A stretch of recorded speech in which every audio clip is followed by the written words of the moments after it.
అరే రే రే రే రే రే రే రే జూలై 1 పింఛన్లు అందరికీ అందుతున్నట్లున్నాయి. నాకేమనిపించిందంటే చంద్రబాబులో ఉన్న రాజకీయ నాయకుడు మళ్ళీ విశ్వరూపం చూపించాడనిపించింది. మాట ప్రకారం ఇచ్చాడంటే ఇయ్యకపోతే పుట్టి మునిగిపోతాడని బాగా తెలుసు. ఎందుకంటే పింఛన్లు అనేటివి అంత ప్రాముఖ్యతను సంతరించుకునే రాజకీయంగా మరియు సామాజికంగా. కాబట్టి దాన్ని ఒక T20 విజయోత్సవం లాగా, అసలు మొన్ననే అయిపోయింది T20, నేను చూడలే, కానీ ఇది చూసా. అబ్బా, ఎవడికి వాడు పచ్చ కండువాలు వేసుకొని పచ్చ ప్యాచ్ దిగేసింది సైనిక్స్. నాకు ఎలా అనిపించిందంటే ఎవడు బిడ్డకో బారసాల చేసినట్లు ఎవరి ఐడియానో తీసుకొని దాన్ని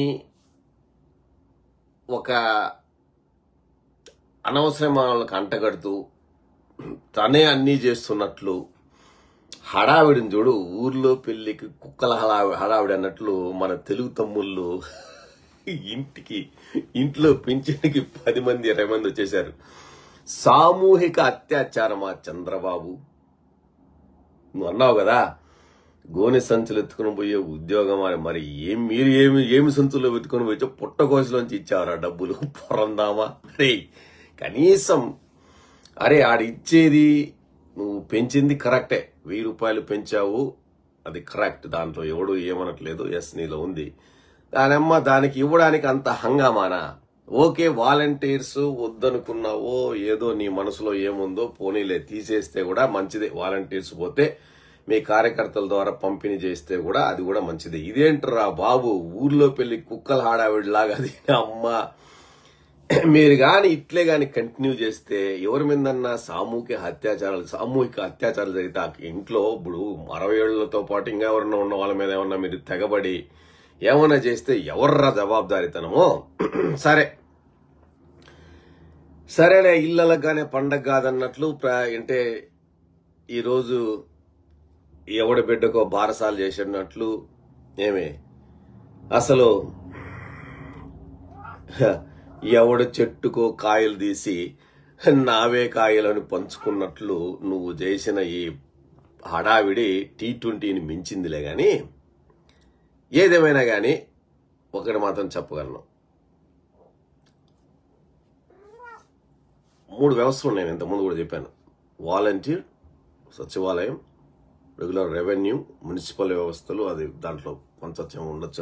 వీళ్ళందరూ కూడా రిడెండెన్సీ అని చెప్పిన నేను. They are confluent. అంటే ఈ 4 వ్యవస్థల్లో మనం పెట్టి చూస్తే ఎక్కడో ఒకదాని మీద ఒకటి పర్యవేక్షణ లేకంటే ఉన్నట్లు, అంటే ఒకరికొకరి కోఆర్డినేషన్ లేనట్లు ఉన్నట్లు ఉండేది. కానీ దాన్ని పూర్తిగా రాజకీయమయం చేయాలనుకుంటున్న చంద్రబాబుకి జగన్మోహన్ రెడ్డి రాజకీయాలు ఉండకూడదు అని దెబ్బతిని ఇంట్లో కూర్చున్నాడు. అది అందరికీ తెలుసు. ఇప్పుడు తెలిసింది. ఇప్పుడు మొన్న కూడా అందరు అనాలిసిస్లో అదే బయటకు వచ్చింది. ఇప్పుడు దాన్ని టూ మచ్ రాజకీయం చేస్తే, ఏదైనా టూ మచ్ చేస్తే ఎంతవరకు వస్తుంది అనేది ఆలోచించాలి. చూద్దాం. అది నాకు ఏంటంటే చంద్రబాబు నాయుడు గాడు ఆ గజని గయోపాకైనా వినలాగా చచ్చిపోతున్నాను. అమ్మ పింఛన్ ఇస్తే ఇచ్చేవరా బాబు, నీ అమ్మ నువ్వు మాట దక్కించుకొని నీకు దండం పెడతా అని నీ అమ్మ నువ్వు మళ్ళీ ఉపన్యాసం ఎక్కురా రే, నీ కాళ్ళు మొక్కుతారా పంచందోరా రే, అమ్మ రే నన్ను వదిలేరా జనాలు అట్లా సావదంగకరా అన్నయ్య, ప్లీజ్ నీ కాళ్ళు మొక్కుతానరా పంచందోరా. నీ అమ్మ ఏందిరా నీ ఘోష నీ అమ్మ. ఎవరు డబ్బులు ఇచ్చావరా? హెరిటేజ్ డబ్బులు ఏమైనా ఇచ్చావా ఈరోజు? లేకంటే మీ తెలుగు తమ్ముళ్ళు ఏమన్నా జోబుల్లో నుంచి వచ్చావా? పింఛన్లు ఇప్పుడు అనేవాళ్ళు కదా, ఇప్పుడు ఎక్కడ శ్రీలంక అయిపోదా లేకంటే ఎట్లా? మరి ఇట్లే రోజు పోండి. నేను నిదానంగా అమ్మలక్కలు ఆ ఇంట్లోనే ఉంటారు. 18 ఏళ్ళు దాటిన వాళ్ళు ఉంటారు, వాళ్ళు నిన్ను అడుగుతారు. 50 ఏళ్ళు దాటిన వాళ్ళు ఉంటారు, వాళ్ళు అడుగుతారు. వాళ్ళకి సమాధానం చెప్తావో? ఓకే, అంతా బాగానే ఉంది. ఒక 7,000 కోట్లు పట్టుకొచ్చావంటగా ఆల్రెడీ. నెక్స్ట్ మంత్ మళ్ళీ ఎట్లా పట్టుకొస్తావో? ఎక్కడి నుంచి వస్తుంది? ఎవరినో దొబ్బుతావో?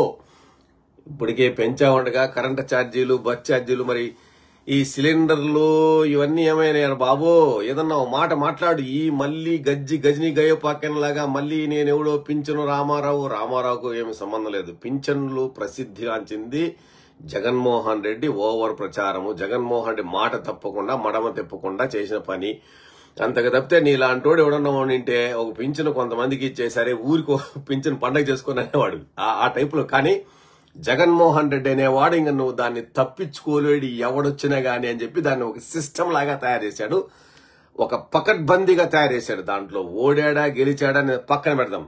కానీ ఐదేళ్ల ప్రజాస్వామ్యంలో 5 సంవత్సరాలు ఒక పనిని ధీటుగా క్రమశిక్షణగా అంటే రాజకీయ క్రమశిక్షణతో చేసిన వ్యక్తి ఎవరన్నా ఉన్నారంటే జగన్మోహన్ రెడ్డి. వాలంటీర్లు క్రమశిక్షణతో పనిచేశారా, లేకంటే సచివాలయ ఉద్యోగులు క్రమశిక్షణతో పనిచేశారా, అది పక్కన పెడితే తను అనుకున్న పని మాత్రం 5 సంవత్సరాలు ఇచ్చాడు. కాబట్టి ఇప్పుడు అది అంత అదొక అంటే మన ఆంధ్రప్రదేశ్ ప్రజాస్వామ్య వ్యవస్థలో పింఛను వ్యవస్థ అనేది ఒక భరోసా, ఒక అంటే ఈ ఎవరైతే అవసరం ఉంటుందో పింఛను అవసరం అనుకుంటారో వాళ్ళకి ఈ రోజు కూడా నువ్వు 5,000 గాని 6,000 గాని అంత భరోసా అని ఇచ్చింది జగన్మోహన్ రెడ్డి. వాళ్ళ ఫాదర్, వాళ్ళ విజన్ అంటే వాళ్ళ మాట. దాన్ని ఇప్పుడు అది ఒక శాసనం లిఖించబడింది కాబట్టి ఈ రోజు జరిగింది. అది దాన్ని చంద్రబాబు తప్పించుకోలేడు. తప్పించుకుంటే అంతే తన మెడకు తను ఊరేసుకున్నట్లే. అందుకనే అంగరంగ వైభవంగా ఎవడి బిడ్డకో బారసాలు చేసేసి ఆ గజనీ గయోపాఖ్యానాలు చేసేసి చూద్దాం. కానీ మంచిదే, శభాష్. అప్పు తెచ్చావు, సప్పు తెచ్చావు, లేకంటే శ్రీలంక అవుతుందో బంగ్లాదేశ్ అవుతుందో ముందు కానీ మొదటి నెలలో మాత్రం T20 మాత్రం చూపించారా మీరు. So very good. ఇట్లే చేస్తానండి ప్రతి నెల. చాలా ఉంటాయి మాకు చమక్కులు, వాటి కోసం మేము వెయిటింగ్. రే జగన్మోహన్ రెడ్డి అనేవాడు ఈ వ్యవస్థని తక్కువ ఇచ్చినా ఎక్కువ ఇచ్చినా కన్సిస్టెన్సీ, దానికి ఒక శాసనం రాసిపోయాడు. దాన్ని ఎవడైనా ఫాలో కావాల్సిందే. That is it. నువ్వు తప్పించుకోలేవు. నేను జగన్కే క్రెడిట్ ఇస్తా దీంట్లో.